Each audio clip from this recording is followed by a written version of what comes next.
Hey everybody, welcome back to the channel. We're headed into town because I'm having a small surgery.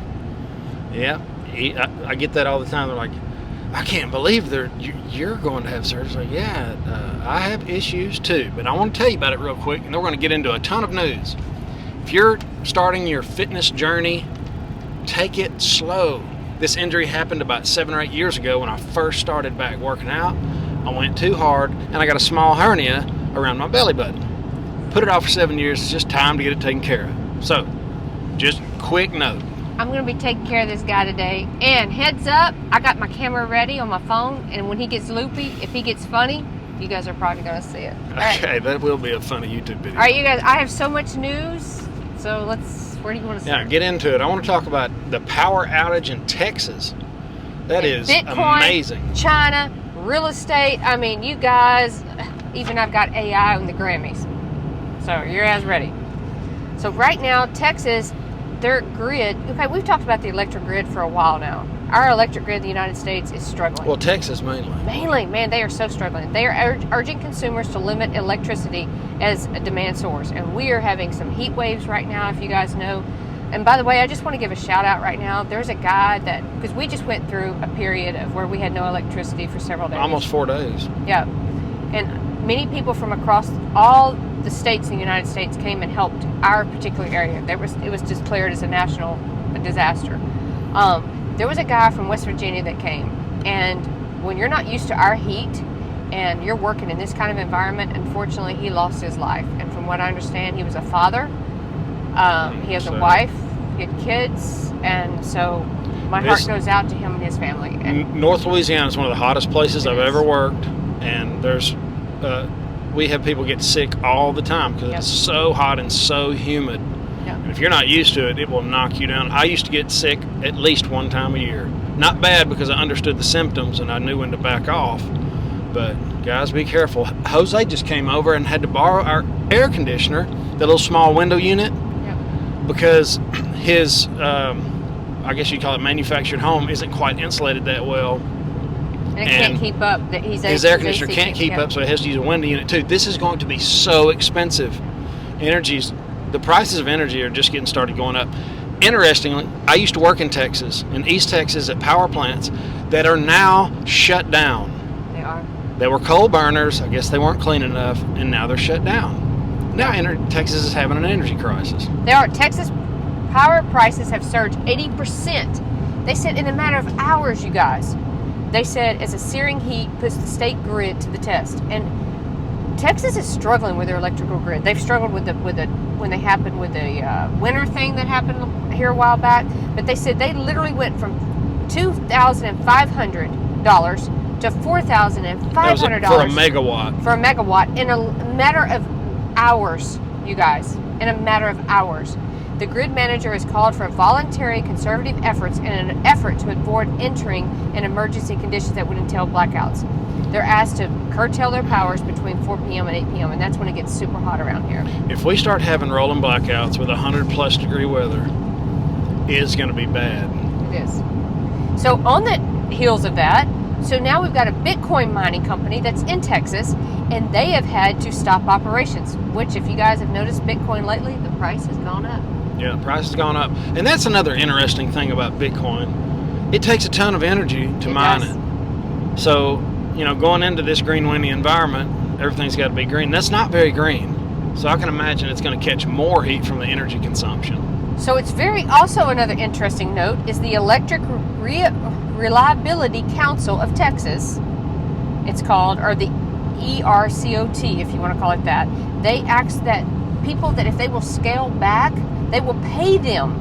So major power users such as Bitcoin miners are eligible for hefty payouts if they scale back consumptions whenever this Electric Reliability Council. Did you know that? I did not know that. So basically if they scale back, they get paid to scale back on their energy. And they're saying Texas was perilously close to a power crisis Tuesday. This is this past week.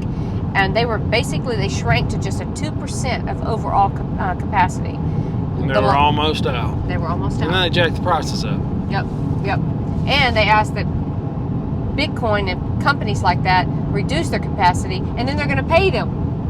Right. So actually, they're paid then to shut the production down. Yeah, that's just, in my opinion, this can only be fixed with nuclear. Well, speaking of Bitcoin and all that, we've discussed as Bitcoin has moved to, Bitcoin has moved to Arkansas. They're trying to buy some land there. They're going to use our electricity to mine Bitcoin for China. China, you guys, man, I harp on this all the time, and it's boring as heck, I know, but pay attention to them. The other day, they rolled out the red carpet for Pakistan in April, and I'm like, what the heck is Pakistan and is doing in China? What's behind the scenes? Well, sure enough, just came out yesterday, China and Pakistan has signed a $4.8 billion nuclear power plant deal, and they're going to build a 1,200 megawatt nuclear power plant. They said, guess what? They're considering China as, quote, the most dependable ally. China's also building schools in the Middle East, thousands of them. I saw that on Twitter. Really? Yeah, they're big buddies. Did not know that. So they're building schools for who's going to teach them then? I guess the local people, whatever. Interesting. I did not know that. WF, I don't know. Investment from China in this project is to the tune of $4.8 billion. It sends a message loud and clear that Pakistan is a place where Chinese companies and investors can continue to show their trust and faith. It states, it did not say that this new investment is part of the $65 billion that China has pledged for the infrastructure for Pakistan under its Belt and Road Initiative. But once again, China is stepping up. We've talked about this before, but China has gone to all these countries. They've provided all these loans. Now these countries cannot pay these loans. They're taking over the infrastructures. You guys, China is, without a shot being fired financially, they are just stepping in and taking over. They're starting to have discussions about putting a military base in Cuba. They already have. And really? Yes. China has? Yes, China has. They've actually, the government, the U.S. government just came out and finally admitted it, that they have a military base there that is spying on us. It's been rumors. But they're supposed to build it up from where it is now. Well, there's been rumors since 2019, but finally they just came out and admitted it. That China's actually there in Cuba. Yeah, 80 miles off the coast. Yeah. Guys, if China keeps its trajectory, it will be the next superpower. There's no doubt about it. It has been a long plan, and it's, like I say all the time, they're playing chess. They don't care how long it takes. And continuing on with China has just signed a deal, a 27-year deal. I'm going to hope I pronounce this correctly. Qatar, I believe, Energy. It's going to provide 4 million tons of liquefied natural gas per year to China. So they are just signing deals left and right. Matter of fact, you guys get on our Twitter, because I find these articles and I post them all the time, and China is signing these deals without people even realizing, it seems like, and we're just waking up and going, what the heck just happened? Yeah, they're not allowed to disclose what's in the agreements. Mm-hmm. It's really wild, and it's predatory lending. And now China owns all their infrastructure, railways, ports, mines, all the things that a superpower would want. Moving on, silver and gold. Well, speaking of China still, and India and Turkey and Egypt and Singapore and all that, you guys, they have been acquiring gold like you would not believe. So you guys know we sell precious metals. And sometimes I think you guys, we talk about it because we sell precious metals, but no, you guys, listen to this. Central banks are preparing for a new monetary regime with gold playing a key role. And I'm going to give you some facts here. They are stepping up. They have been for years now, stepping up their purchases of gold and silver. The aggressive gold buying is keeping gold supported at about 1900. This article states that they think in about a few months that it's going to be around 2100. I don't know, it's kind of dipped lately. That was the Gold Ring and Rosenwood. Yes. They are 30 years in the space of gold and silver and what would you call that? Resource. It's a resource investment firm, and 2100. That's not 5,000 or 10,000. You know, that seems really legitimate. It still seems undervalued to me. But you said it's been going up for the last couple of years. They've been actually hoarding gold for a decade. Yes. I mean, this is a long-term thing. They've held, what, 228 tons? More than that, probably. That's all we know. I mean, Yeah, well, they'd what's lie been when the reported. truth would do better. It even said, quote, the U.S. dollar might be on the verge of losing its reserve currency. A change in the dollar's reserve currency status would be the most impactful market shock of the last 40 years. And we've talked about this, and a lot of people are like, they can never lose its reserve currency. You guys, I don't know. All I know is there's growing amount, and this is, quote, growing amount of evidence of countries moving away from the greenback. And we've talked about this so many times. Saudi Arabia talking about settling their oil and other currencies. Sanctions on Russia. Brazil wanting to sell an agricultural trade with China. France, oh my goodness, France just came out and they're begging to be invited to the BRICS. Last I looked, there was 20 countries that wanted to join the BRICS. Someone just contacted me and said now there's 30 countries that want to join the BRICS. The BRICS are meeting in August, and their main agenda is to go around the U.S. dollar. De-dollarization is happening on a global, on a global stage. There's no way around it, and we're losing the reserve currency. But it might not be that big of a deal in the short term. I can't really see how it's not, but this happens through history. It happens. There is no global currency forever. And it's going to affect how we do international trade. It does. Especially with currencies that are backed by oil, gold, soil, land, that kind of stuff. They're backing these global digital currencies with actual finite things that are only so much of. Whereas the U.S. dollar is backed by people's faith. And people still run to it. Look at when the woohoo bat flu happened, the dollar got stronger. During collapses, the dollar gets stronger. That for now, people have faith in the U.S. dollar, and that's the only thing keeping it afloat. Well, if you've never read this book, you need to read it. It's backwards. It's extremely hard to get through. When Money Dies, this actually isn't so bad. This one's not as bad. For me. But you guys, I want to read you a quote real quick. It said, and I have all these underlined things, and because I've read this about twice now, maybe 3 times. It said, the daily creation of fresh paper money, which the government requires in order to meet its obligations both at home and abroad, services and good, which is obliged both to render and deliver, inevitably decreases the purchase value of the mark. That was the German, or the German, yeah. And leads to fresh demands, which in turn brings about further decline, and so on. It said, it talks about taxation. It said even taxation. They would start increasing the taxation on these people. It could not completely meet the situation, and would had increased cost of living and all this. You guys read this book. Very, very interesting. Yeah, but keep in mind, it wasn't the world reserve currency. True. I don't think they had a bond market. They didn't have a lot of things that we have. It's just not the same, but our currency's still being devalued. If that wasn't the case, then a roll of toilet paper wouldn't be $2 or $3. A case, what was it? A case was like $15 or something. Yeah. No, it was like just a package. Just a package. Yeah. Nuts. I went to the grocery store the other day. Yeah. So I'm giving you some facts about gold and silver. So or not gold and silver, but actually gold and currencies and stuff like that combined. So since 1700, around 750 currencies have been introduced, but only 20% actually still exist today. And you guys can look them up, the different things. But when it comes to people that are trying to get away from the dollar, Ghana is actually buying oil with gold. We've talked about this because they have a really big gold market instead of the U.S. dollars. Russia and Iran are working on a new stable coin backed by gold to compete against the dollar. Last April, we learned that Putin is discussing the idea of pegging the ruble to gold and other goods. It's reported the BRICS are considering backing its new currency with gold.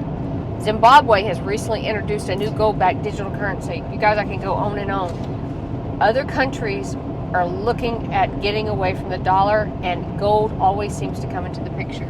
Gold is the equalizer. That's why they've been hoarding it for the last 10 years. Central banks have been buying it up just as fast as they can.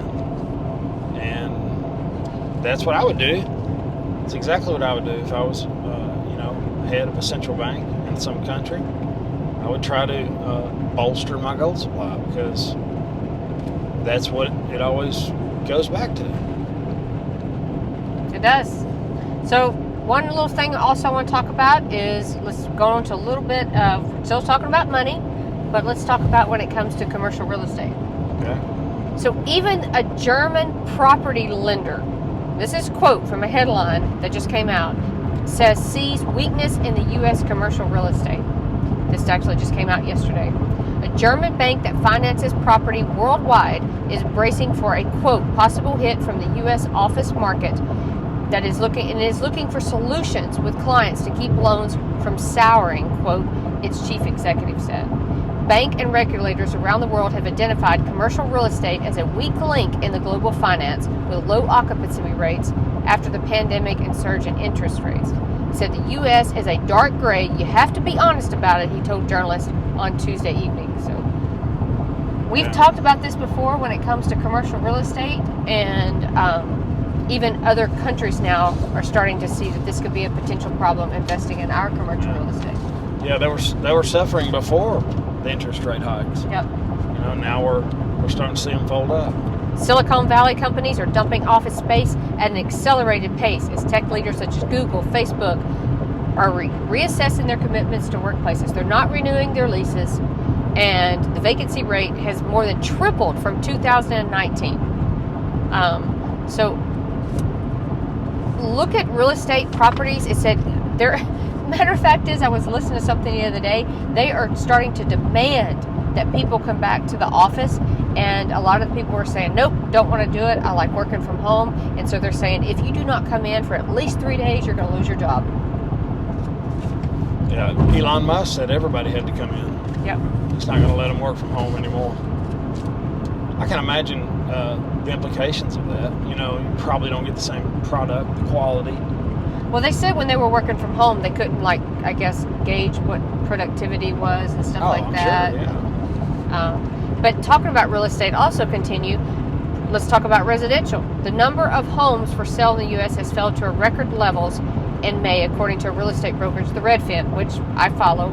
And it said active listings have fell 7.1%, and we're down 38.6%. But you guys, a lot of these people are not wanting to sell, because think about this. You've got interest rates that are going up, so why would you sell? Even if you can get a higher price for your home, you're going to have to turn around. And I've talked to sellers about this. They're like, why would I sell? Because if I turn around, what can I buy? Because the interest rate's going to be so high and prices are so high, so they refuse to sell. So inventory has been down. They're opting to stay, they said, and moving because the interest rates are going up and the prices are going up. Yeah, the real estate hasn't acted too much different around here.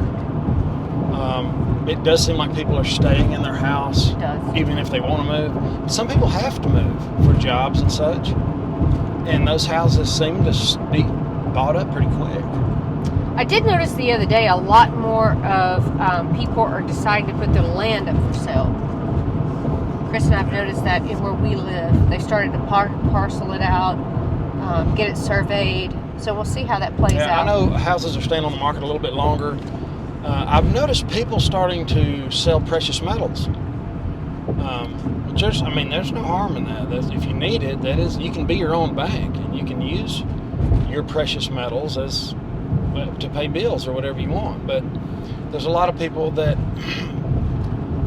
have been hitting hard times lately. And we did a story the other day about people starting to steal a lot more than they used to. And a lot of people that are stealing unsophisticatedly, they're just trying to make ends meet, stealing sandwiches and, shampoo, deodorant, just normal stuff. And it's really starting to pick up.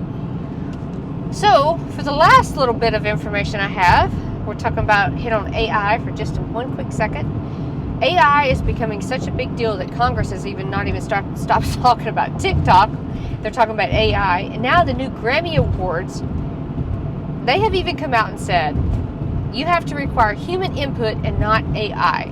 And they're saying a work that contains no human authorship is not eligible in any categories to be for these Grammy. And I know this is just like blip on the radar, but even the Grammys are even realizing that AI is going to take away what humans can contribute. And I think the Globes were also bought by somebody else, and they're even thinking about doing away with that show. But I just thought that was kind of interesting. I know some people may not be interested in that, but the fact that the Grammy Awards, which is our music industry, has said, all right, you guys, you're going to have human interaction with your songs. You cannot just use AI to generate that. So yeah, I imagine they're all over it. You can tell AI to write me a song about driving down the interstate, being rough and bumpy, and making a video on your way to get a surgery, and it will spit one out. It's really wild, and how are they going to know they're not doing that? Yep. You know, and that really puts me in mind of AI rewriting religious text to make them more realistic and backed by science and all this stuff. Well, it'll be more rational. Oh man, can you imagine?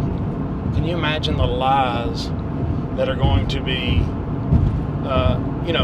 trust the science lies, and forced on you and the people in school, because it's so many hundreds of thousands of times smarter than mankind.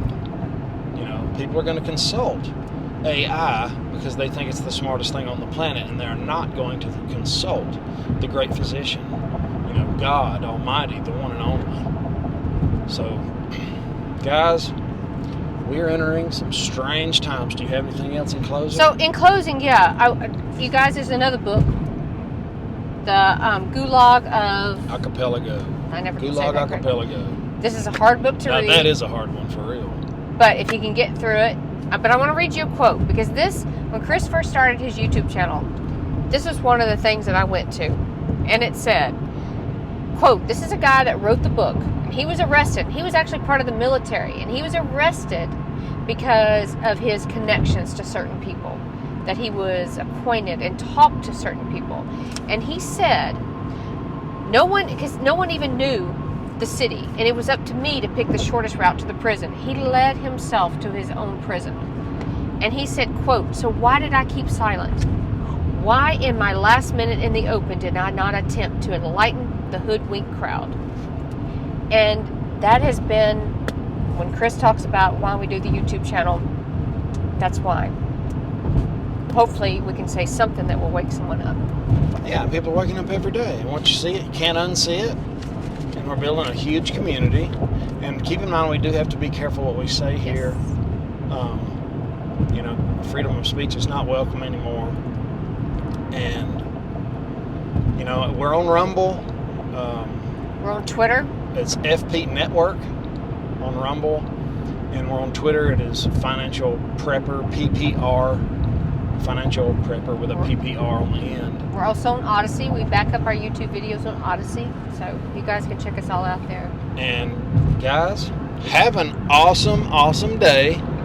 We'll see you in the next one. Probably maybe I'll have a funny video for you. After the surgery. Later.